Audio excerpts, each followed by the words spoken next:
Bonjour et bienvenue à tout le monde. Assalamu alaikum wa Sénégal. Assalamu alaikum téléspectateurs yi nga xamné yéen a ngi sétane RDV. Donc tay ñu nekk ci li nga xamantene ni mom moy concours meilleur boulanger du Sénégal. Bi ngeen tam dégg fan yi yépp ñukoy vraiment publicité diko woné ci télé bi di ci waxtané.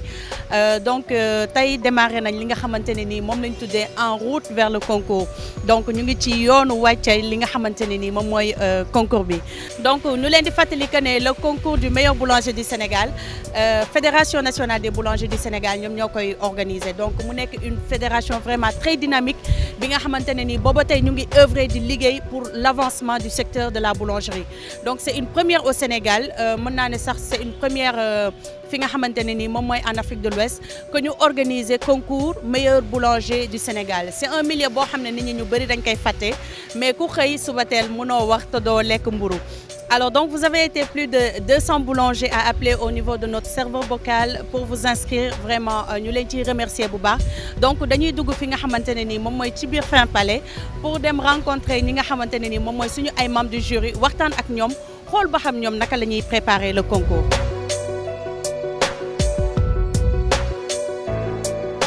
Alors ah ben voilà, ils sont là. Bonjour les membres du jury. Monsieur Gaye, comment ça se passe? Non mais on démarre. Hein? Donc je suis avec les membres du jury qui vont déterminer le règlement. En fait, on est là pour le moment. Donc c'est le règlement qu'on est en train de faire. Alors instant bi ça a vraiment l'air d'être sérieux là parce que booba tey ñu ngi leen di dégg gars yi ñu ngi commencer à vociférer un peu donc ça veut dire que vous êtes sur la bonne voie quoi. Waaw non xam nga fii moom ay experts ñoo fi toog ah donc pour mën a def vraiment règlement ba mu leer parce que fii c'est très sérieux parce que li musul am Sénégal donc ay experts ñoo fi ne ñoo xam ne am na expérience bi ñoo fi toog pour ñu mën def vraiment concours bu mucc ayib loolu moo ñu tax a toog fii. Je rappelle que vous êtes le coordinateur du concours, en même temps président de la Fédération des boulangers. Déjà, initiative bi yen ko jël. Donc, affaire bi, ça prend forme quand même. Mbaa yéen a ngi juboo ci yenn position yi. Oui, non, ça va prendre forme. Donc, on va day gaaw parce que ay ñu xale ñoo fi nekk ah. Donc, discussion yi rek mooy nu ñu koy yokkee parce que dañuy wax ni dañuy dugal loo xam ni dañuy koy mbéyee ci réew mi donc il faut ñu xool lu mën a nekk mënuñu imposer aussi. calendrier loo xam ne dafay jafe yenn jafe-jafe yi parce que boo si boolee loo xam ne gàncax bi comme dugub beeg mboq mi si ay produits nag nga koy defee ba mu joon loolu la ñu gën a nekk di wax. Donc en route vers le concours ça continue et ça continue avec toujours les membres du jury. On va aller voir le président des membres du jury, Hakim. Je suis donc boulanger pâtissier de formation, propriétaire de la pâtisserie boulangerie au Fin Palais. Donc je suis président du jury. Et je suis membre de l'EBI, qui est l'élite de la boulangerie internationale. Je suis membre aussi du comité du jury international de la Coupe du Monde.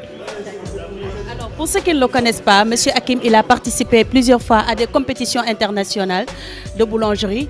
Alors, pour cette première édition du concours du meilleur boulanger du Sénégal, quelles sont vos impressions? Ben, pour le moment, on n'a pas encore reçu tous les dossiers. Donc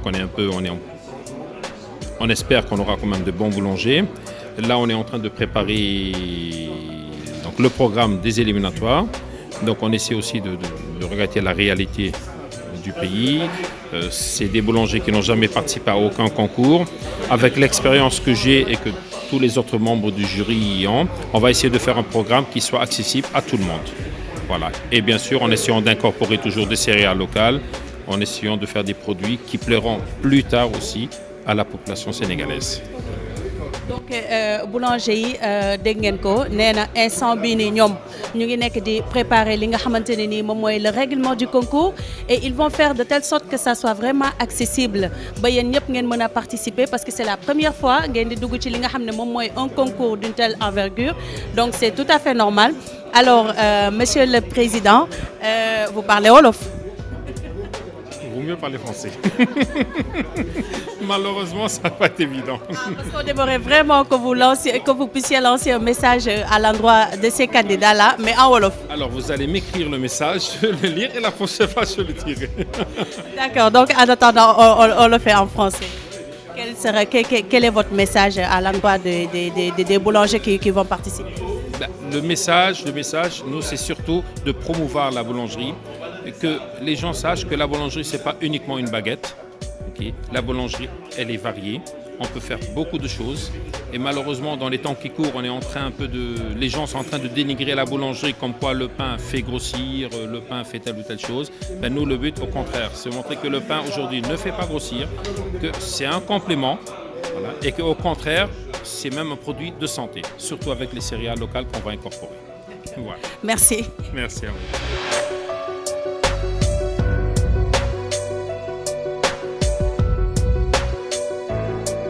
Alors, on va recueillir l'avis de monsieur Souleymane Seck. Tey li ñu fi tënk tey nii réunion la woon pour jéem a tëral programme parce que xam ngeen ni gis nañ ni ci inscription yi am nañu lu mat ñetti téeméeri boulanger yoo xam ni inscrire nañu pour bokk ci concours bi waaye xam ngeen ni que ñetti téeméeri boulanger moom foo ñu am éliminatoire yi mooy jéem a wàññi ba fi mu ne nii dinañ jël juróom fukki candidat yoo xam ni ñoom tamit dañ leen di defal concours ñu seet ñi ci gën a xarañ ci juróom fukki yi dinañ ci tànn ñaar fukk yoo xam ni ñoom ñoo nar a def concours yi def éliminatoire yi def demi-finale dem ba finale. li ñu fi indi woon tey moom moo doon tëral programme yi ci nan la ñuy defaree concours bi donc ñetti thème la thème bu njëkk bi mburu bi ñuy faral di lekk bés bu nekk yi sénégalais yi di lekk saa yu ñu xëyee suba di ndekki mooy mburu 100% farine de blé. Deuxième thème bi mburu la boo xam ni dañ ciy boole suñu ay pepp mun na nekk mboq mun na nekk dugub mun na nekk dugubu basi dugub suuna mun na nekk yeneen pepp.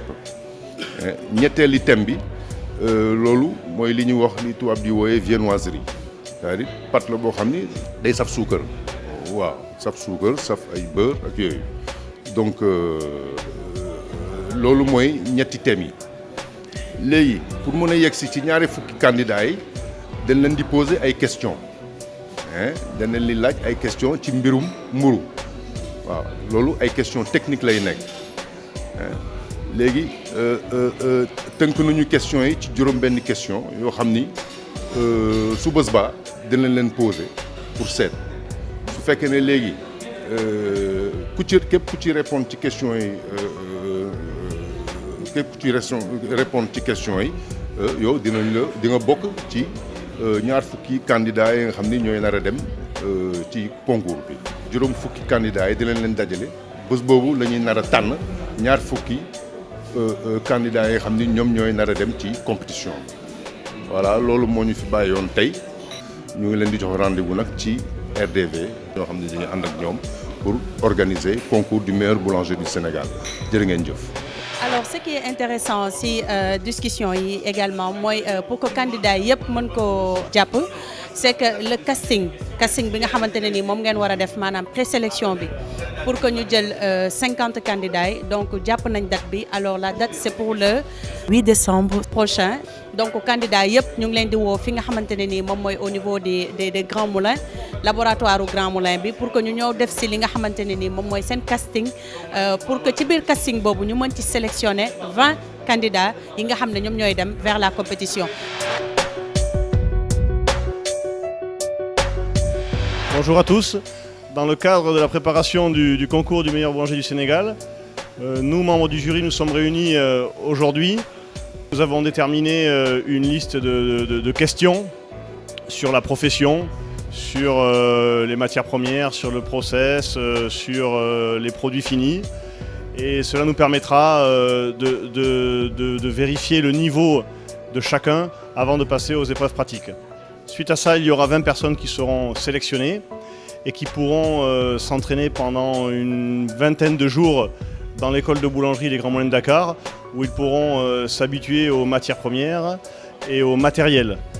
Les types de pétrins, de batteurs, le four, la chambre de fermentation. Donc ils auront à peu près 20 jours pour s'entraîner. Et normalement, à partir du mois de janvier, nous commencerons les épreuves éliminatoires qui se dérouleront sur 3 à 4 heures de temps avec une partie boulangerie, panification et une partie viennoiserie. Voilà. Merci à tous et continuez de nous regarder sur RDV.